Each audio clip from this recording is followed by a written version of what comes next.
Here in China, women are flourishing after they give birth. Like, they're enjoying their baby. They're in, like, man, I bet they love getting pregnant over here. China is giving people $38,000 to have children in more than 20 cities.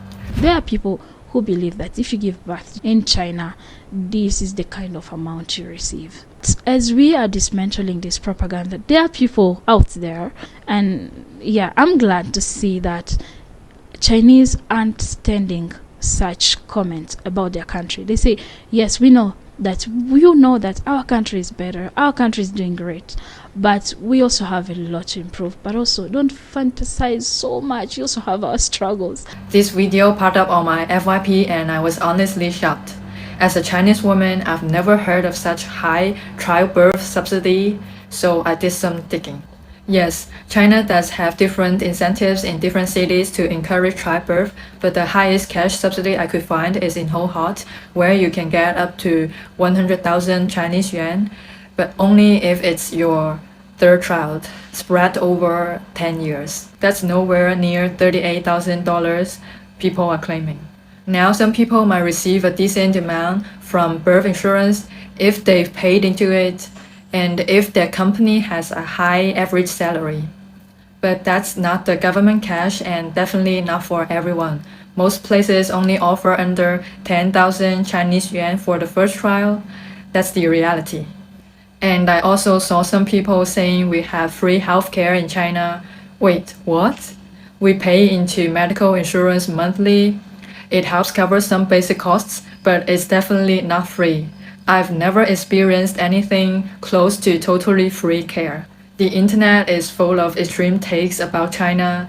Some people exaggerate the positives, others invent the negatives to make China look terrible. But honestly, China is just a place where real people live. It's not a paradise or a nightmare. Like anywhere else, some people are happy, some people are struggling.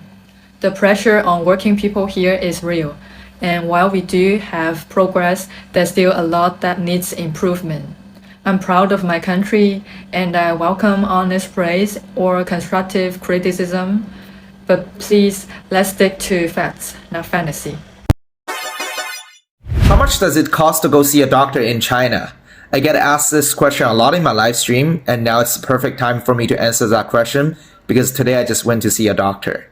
Yesterday when I was waking up in the middle of the night, I felt this acute pain on my back and I couldn't go back to sleep.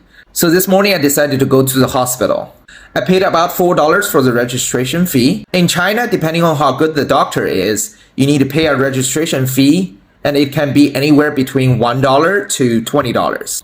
After that, I went to the 4th floor to see the doctor. The line was pretty long. It took me almost 1 hour to see the doctor. The communication with the doctor was pretty fast. We talked for about 5 minutes and he sent me to go get an x-ray. And I was told to go back in 4 hours. There was no line at the x-ray. I finished everything around 10 minutes. I paid $20 for the x-ray and was told that it would take them up to 24 hours to get the scan. So I went upstairs again to see the doctor and was reassured that it will take them less than 4 hours to get the result. After that, I went to eat lunch and worked a bit at home. I went back to the hospital again after 4 hours. The doctor already had my x-ray scan. He told me that my bones are fine and everything was caused by fasciitis. Then it took him another 5 minutes to prescribe me with some medications, and I just went downstairs to get everything. I paid about $40 for all the medications. So today in total I spent around 2 hours in the hospital waiting for everything. And I paid $4 for the registration, $20 for the x-ray, and $40 for the medication. In total, I spent around $64. I paid for everything myself because I don't have a local insurance. On a scale from 1 to 10, I would definitely give my experience today a solid 10. Everything was pretty smooth and effective. The only downside is that my healthcare is from another province, and it wouldn't cover my medical bills in Guangzhou. How long and how much will it take you to see a doctor in your country? So for those of you who don't know, my mother-in-law is Chinese. As a Chinese middle-aged woman, she's a big believer in herbal remedies and superstitions. The thing is, I'm pregnant. She only has one son, so therefore she only has one daughter-in-law. So she's been taking my pregnancy very seriously. My first trimester, a lot of foods were off limits. So things like bananas, watermelons, mangoes, shrimps, and even cold water were off limits for me. When you just give a birth in China,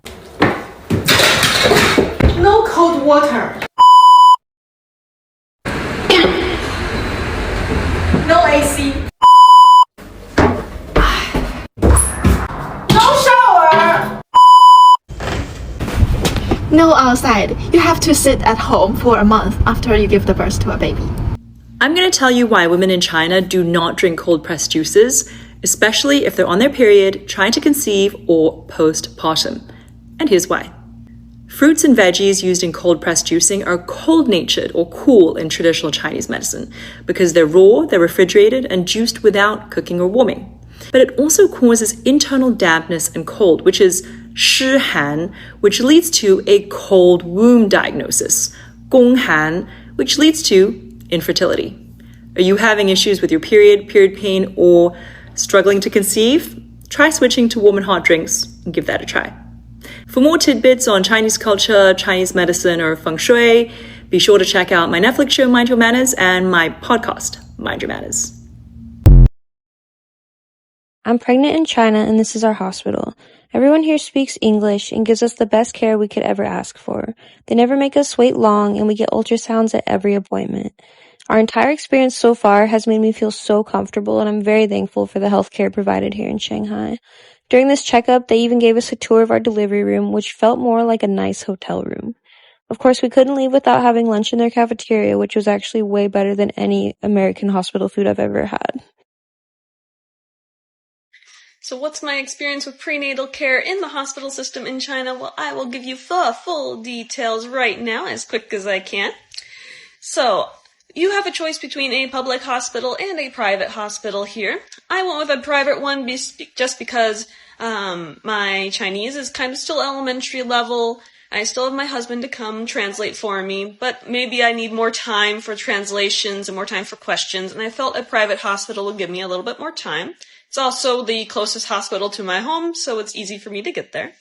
The private hospital, I started out on the regular floor, but the wait times are long. In a Chinese hospital, if you aren't familiar with it, it's kind of like a trick-or-treat system, where you kind of go to a main doctor, they give you a list of things you need to do, then you hop around a whole bunch of different rooms and departments and get like little stamps or little sign-offs as you go through all the checklist things that you have. And then when you're all done, you go back to the doctor, and then the doctor will look at it all and tell you everything that you need to know. So that process on the regular floor was a little bit long, lots of lines, so many people, so we splurged and went to the VIP floor, paid a little extra for that. This is my first baby. I don't mind paying a little extra. I'm nervous about everything. I just want some time to know what I'm doing. All right. So I go up to the VIP floor in my hospital. So I usually get about an ultrasound, either a urine or blood test each time. And I always get to see the doctor. Sometimes there's a few other things you have to do, like maybe you're going for an ECG. This time maybe you get a breast ultrasound just to make sure you don't have any breast cancer. There's a lot of things that you do. You just follow your little checklist that the doctor and the nurses give you. And it's very simple, very straightforward. I'm not sure what the public system is like. Good luck to all of you parents out there going through the public system. I hope it's a smooth journey for you, just like it is for me at my...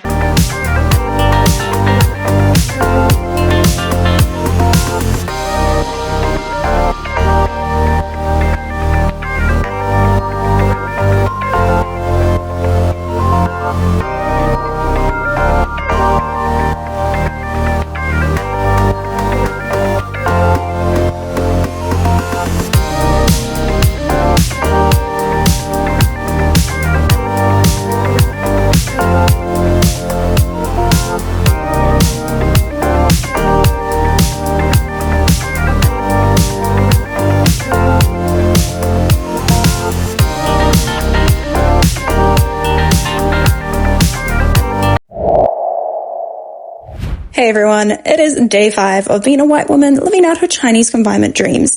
And I'm not gonna lie, today has been rough. Pretty sure all the post-birth hormones are crashing down on me because everything feels extra hard right now.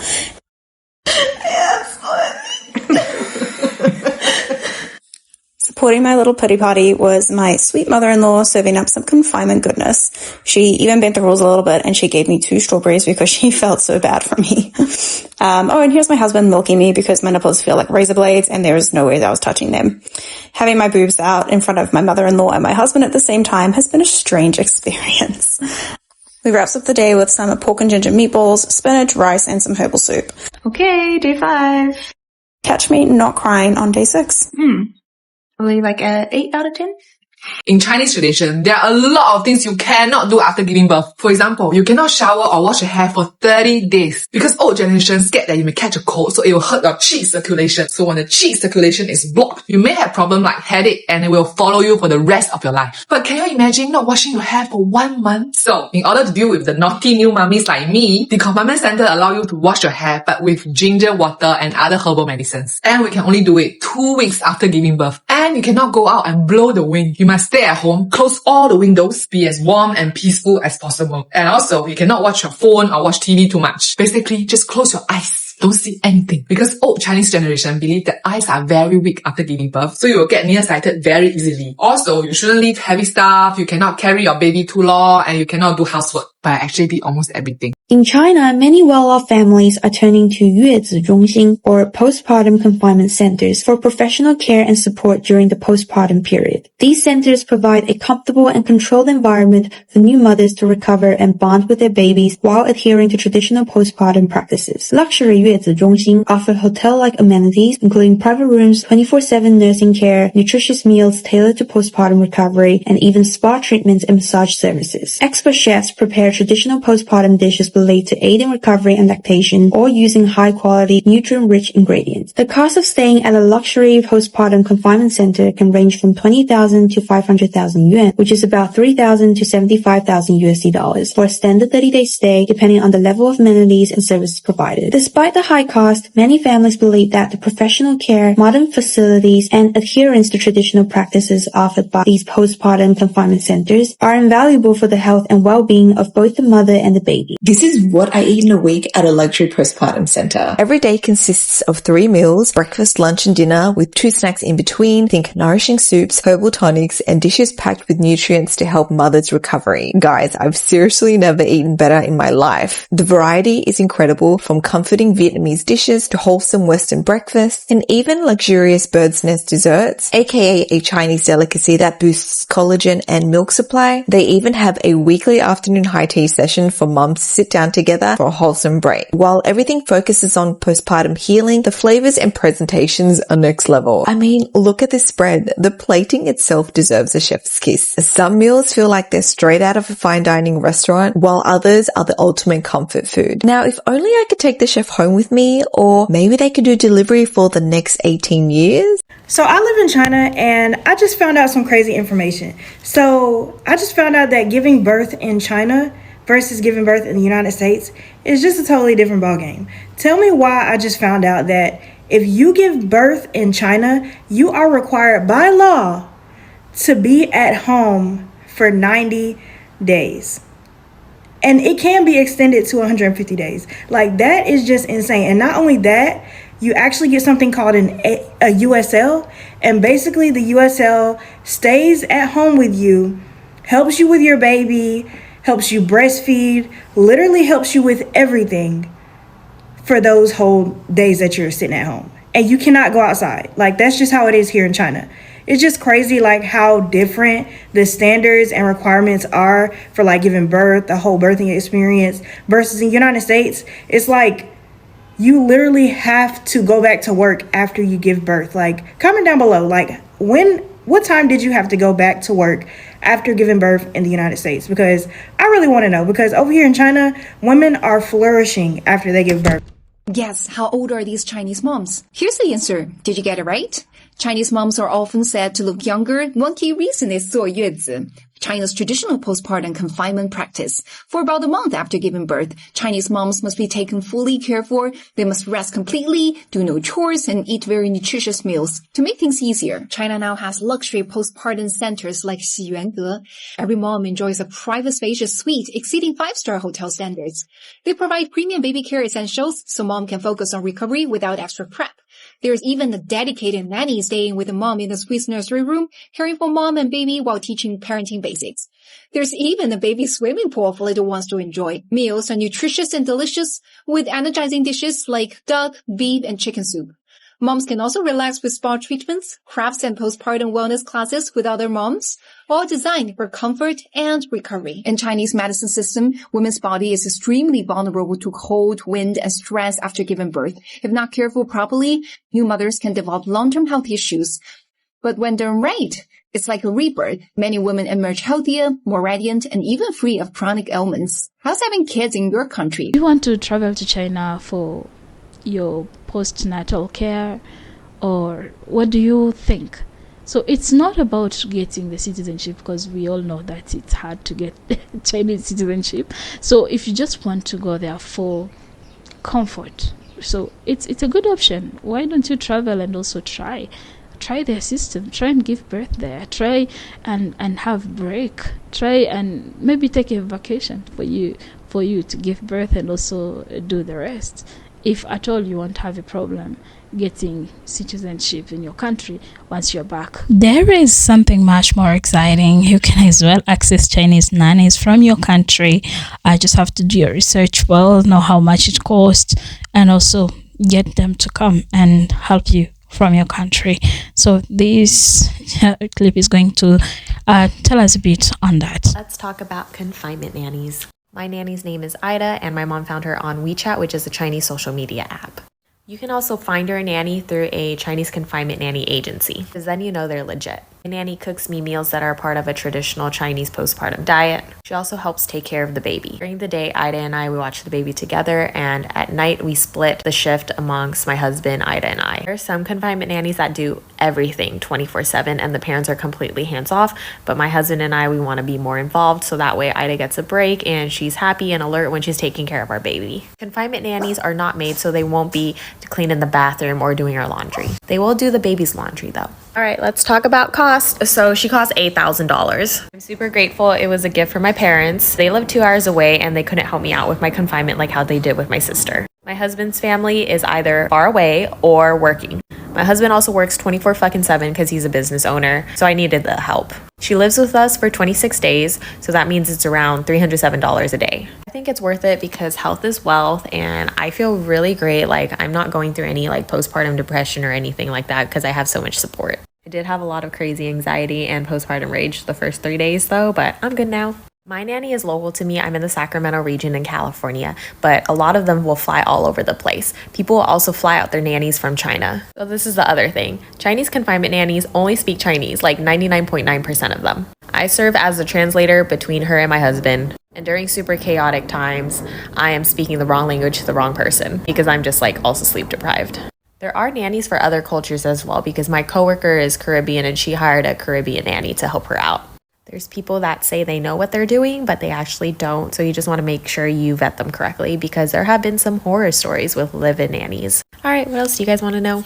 I just gave birth and I'm doing a modernized Chinese confinement with the help of a confinement nanny. US does a shit job at taking care of mothers during the postpartum period. Anyways, my nanny cooks me traditional Chinese food that will help with milk production and promote healing. Everything is very clean and has minimal salt and oil. I'm eating a lot of tofu, leafy greens, whole grains, and protein. I'm drinking a lot of hot fluids like herbal broths, homemade soy milk, rice water, and red bean water. You're not supposed to eat anything cold because you want the body to retain heat. Traditionally, the rules are super strict. You can't go outside because then you'll get cold. You can't shower because then you'll get cold. I still shower but pour ginger water on me afterwards. I'm also supposed to be lying down and not sitting, but I've been going up and down the stairs and I got in trouble. So now I'm just laying in bed. I get FOMO and want to know what's up with my baby, hence why I'm all over the house. Oh, and my favorite rule is that I'm not allowed to wash any dishes because then my hands will get cold from the water. But I've been washing bottles with gloves on. In summary, basically, I can't get cold, have to rest a lot, and eat, eat, eat. Day 30! Day 30 of being a white girl living out her Chinese confinement dreams. Get ready with me as I prepare to celebrate my 30 days.